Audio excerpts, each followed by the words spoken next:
మంచిదంటావా? నీ అభిప్రాయం ఏంది? చాలా మంచిది.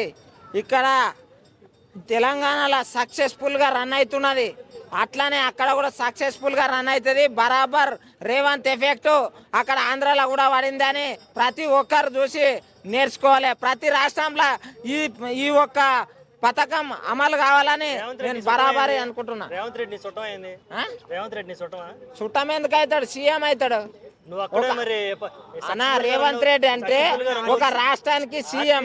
ఆయన గురించి అడిగేటప్పుడు మీరు మీడియా మిత్రులు మర్యాద పూర్వకంగా క్వశ్చన్స్ చేయాలి. ఎందుకంటే ఒక ప్రజా ప్రతినిధిని ఎట్లా మాట్లాడాలనేది అది మీరు నేర్చుకొని మాట్లాడాలి.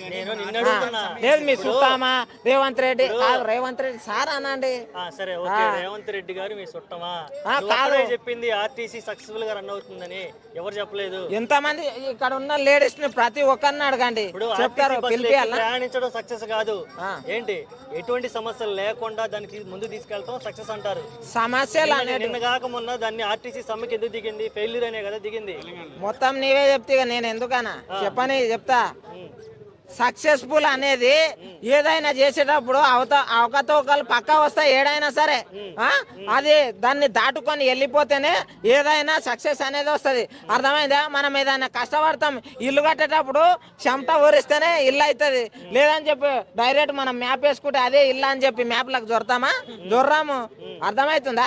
ఏదైనా ఉచిత బస్ అనేది ఫస్ట్ పెట్టినప్పుడు ప్రతి ఒక్కరికి హుషారునెస్ ఉంటుంది. అరే ఎక్కాలి, పోవాలి, మేము తిరగాలి, మేము అదే అనేది ఒకటి ప్రతి ఒక్కరికి ఉంటుంది. కాబట్టి జర ఫస్ట్ కొద్దిగా సమస్య వస్తుంది. తర్వాత డైలీ తిరిగి తవ్వుకుంటారా? ఇంట్లో భర్త ఊకుంటారా? ఇంటి వాళ్ళు ఊకుంటారా? ఎవరు ఊకుంటారు? దాన్ని జర గమనించాలా. ఏదైనా సరే సక్సెస్ అవ్వాలంటే కొద్దిగా జరగాల. ఇంకా పెట్టాలంటావా? ఆంధ్రప్రదేశ్లో కంటిన్యూ చేయాలంటావా? బరాబర్ పెట్టాలి. దేశం అంతా పెట్టలేదు. ఎందుకు మహిళల మీద అంత కోపమా, ప్రేమ నీకు? అందరి మీద ప్రేమ. ఇప్పుడు ఒక మహిళలకే పెడుతున్నారు, మరి జెంట్స్ కి ఏం పథకాలు ఉన్నట్లు ఏం చేద్దాం అంటావు? మరి అసలు అందరికి ఉన్నాయి, అవి కూడా వస్తున్నాయి. ప్రతి ఒక్కరికి ఉన్నాయి, అవి కూడా వస్తున్నాయి. ఇప్పుడు రాజీవ్ యువ వికాసం అని ఇక్కడ స్టార్ట్ అయింది. అక్కడ ఏదో వేరే పేరు ఏదో ఒకటి ఉంటుంది, అది కూడా స్టార్ట్ అవుతుంది. అక్కడ ఏంటంటే ప్రజా ప్రభుత్వాలు ఏవైనా సరే ప్రజలను వాళ్ళకి ఎక్కువ వీళ్ళకి తక్కువ అనేది లేకుండా ప్రతి ఒక్కరికి సమానంగా చేస్తుంది. అదే పరిపాలన అంటే. ఉచిత బస్సు ఇచ్చిన తర్వాత ఆటోల పరిస్థితి ఏంది? క్యాబ్ల పరిస్థితి ఏంది? వాళ్ళ ఫ్యామిలీల పరిస్థితి ఏంది? ఇప్పుడు ఏమిటిదంటే ఒక పథకం అనేది పెట్టినప్పుడు అమలు చేయకపోతే ప్రతిపక్షం ఊరుకోదు, ప్రజలు ఊరుకోరు. ఇది పెట్టడం కరెక్టా తప్ప మీరే చెప్పురు. ఏమంటున్నా, 2 రాష్ట్రాల్లో ప్రాబ్లమ్స్ వచ్చింది, ఈ రాష్ట్రంలో ఆలోచించి చేయాల్సిన అవసరం ఉందే కదా అనే ప్రశ్న. ఇప్పుడు పెట్టాలా వద్దా మీరే చెప్పండి. ఇప్పుడు హామీలల్లా ఇవ్వకూడదు. ఇస్తే ఒక 60 సంవత్సరాలు లేకపోతే వికలాంగులు కొంత ఆలోచన చేయాల్సిన అవసరం ఉంది అని మన ఆలోచన.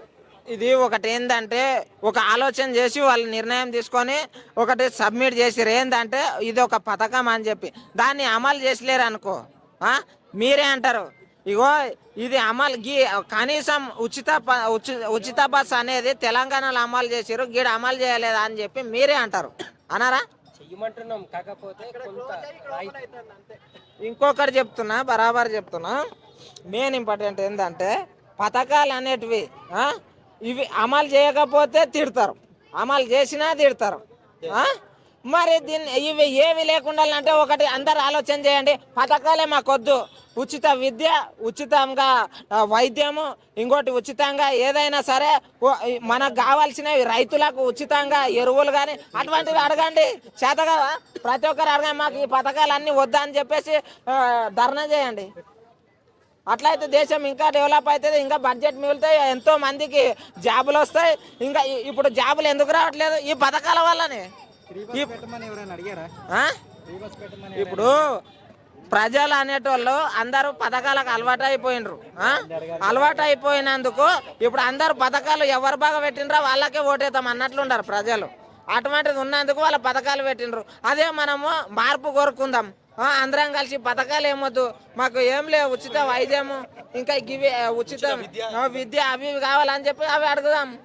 ఆంధ్రప్రదేశ్లో ఆగస్టు నుంచి మహిళలకి ఉచిత బస్సు అమలు చేసే అవకాశాలు కనిపెడుతున్నాయి. అఫీషియల్గా కొంచెం న్యూస్ కూడా వచ్చింది. ఎలా ఫీల్ అవుతున్నా? నీ అభిప్రాయం ఏంటి? మంచిదే కదా బ్రో. ఆడవాళ్ళకు మహిళలకు ఉచిత బస్సు ప్రయాణం చాలా మంచిది. సో జరిగితే బాగుంటుంది అనుకుంటున్నాను. ఇక్కడ తెలంగాణ ఎఫెక్ట్ ఆంధ్రలో పడుతుంది 100%. అంటే భారం అవుతుంది కదా, బడ్జెట్ భారం అవుతుంది ఆర్టీసీ మీద, అలాగే టీడీపీ గవర్నమెంట్ మీద. ఎందుకు భారం అవుతుంది? వాళ్ళు ఇచ్చిన హామీలు నెరవేర్చేదానికి కదా. నెరవేర్చలేదంటే నువ్వేమంటావు? ఇదే ప్రశ్న, ఎందుకు నెరవేర్చలేదు అంటావు కదా. నెరవేర్చే నీకేం నొప్పి అవుతుంది? ఇప్పుడు మహిళలకి ఉచిత బస్సు పథకం ఇచ్చినందువల్ల ఆల్రెడీ ఇక్కడ తెలంగాణలో మగవాళ్ళ మీద భారీ బడ్జెట్ పెరిగింది, చాలా మంది సఫర్ అవుతున్నారు. జుట్టు పట్టుకొని కొట్టుకోవటం, నేను మగవాడిని, నా మీద ఏ బాధ పడలేదు. నీ దగ్గర నుండి డబ్బులు ఉండొచ్చులే, బాగా నీకేదో మంచి బ్యాక్గ్రౌండ్ ఉండొచ్చు, నీ దగ్గర డబ్బులు ఉండొచ్చు, దాన్నే ఉంది.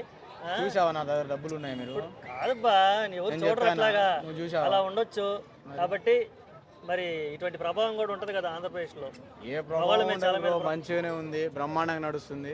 తెలంగాణలో ఏవైతే పథకాల అమలు అయినాయో అవి అక్కడివి. తెలంగాణలో ఫ్లాప్ అయింది కదా అసలుకి, ఎవడన్నాడు కాడు. మరి నిన్నగా మొన్న ఆర్టీసీ 160 టికెట్ ఆర్టీసీ సమ్మె కూడా జరగడానికి మొన్న అందరూ ఆర్టీసీ సమ్మెనా? వాళ్ళకు ప్రతి ప్రభుత్వంలో 2 సార్లు సమ్మెలు చేయడం అలవాటు. ఒకడేమో ప్రభుత్వం స్టార్ట్ అయ్యేటప్పుడు, ఇంకోటేమో ప్రభుత్వం దిగిపోయే టైంకి. అర్థమైందా? గతంలో కేసీఆర్ గారి పరిపాలనలోకి నాకు ఇట్లనే, అంటే 2 పరిపాలన, అంటే 2015లో గవర్నమెంట్ స్టార్ట్ అయినప్పుడు ఇలానే, 19కి ఇలాగనే జరిగింది. వాళ్ళకి ఏదో కావాలనుకున్నప్పుడు, ఏదో బస్సు అనేది చాలా ఇష్యూ పెద్దగా అవుతుంది కాబట్టి దాన్ని వాళ్ళు అడ్డు పెట్టుకొని వాళ్ళకి ఏదో కావాల్సింది తీసుకుంటారు. ఇవంతా డ్రామా. లేకుంటే ఇప్పుడు లాస్ట్ టైం కేసీఆర్వి అన్నారు కదా, 10 రోజులు రాకుంటే వేరే వాళ్ళని రెగ్యులర్ చేసి పడేస్తా అంటే, వీళ్ళు అదే చేస్తారు. దొరికింది కదా అని చెప్పేసి ఇష్టం వచ్చినప్పుడు వాసిపోతాం, నాకు ఇష్టం వచ్చిన ప్రమోషన్ కావాలి, ఇష్టం వచ్చిన శాలరీలు పెంచుకుంటూ పోవాలంటే కష్టం. అంటే ప్రతి ప్రభుత్వంలో 2 సార్లు శాలరీలు పెంచడం ఎవరి తరం కాదు, ఇది కాదు.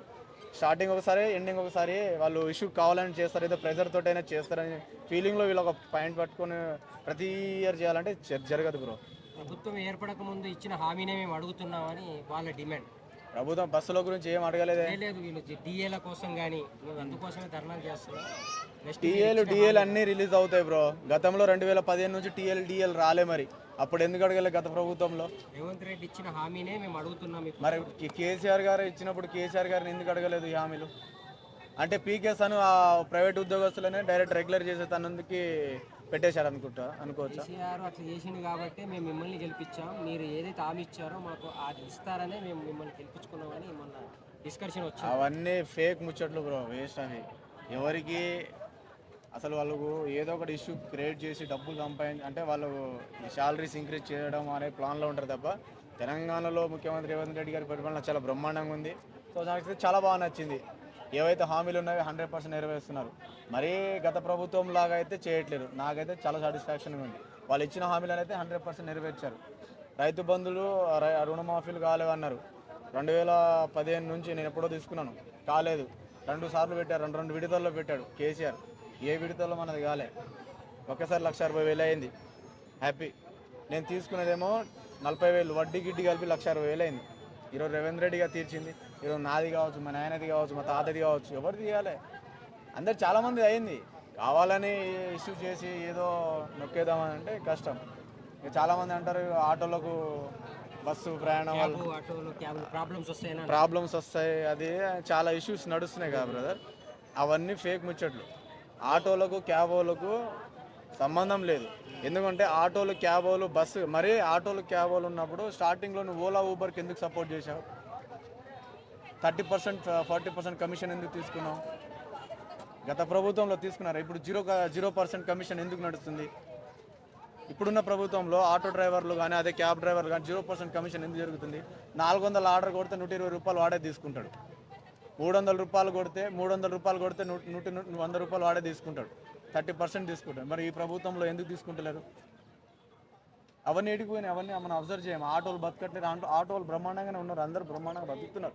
నేను ఆటో డ్రైవర్ని ఒకప్పుడు, ఇప్పుడు నడుపుతున్నాను అప్పుడు. ఓలా ఇప్పుడు ఎవరైనా ఏ ఆటో అయినా బ్రో ఇప్పుడు మీ కమిషన్ ఎంత బ్రో ఓలా అని అడుగు, 0 కమిషన్ అంటాడు. అప్పుడు కేటీఆర్ పరిపాలన ఎలా ఉండే బ్రో కమిషన్ అంటే 30-40% అంటారు.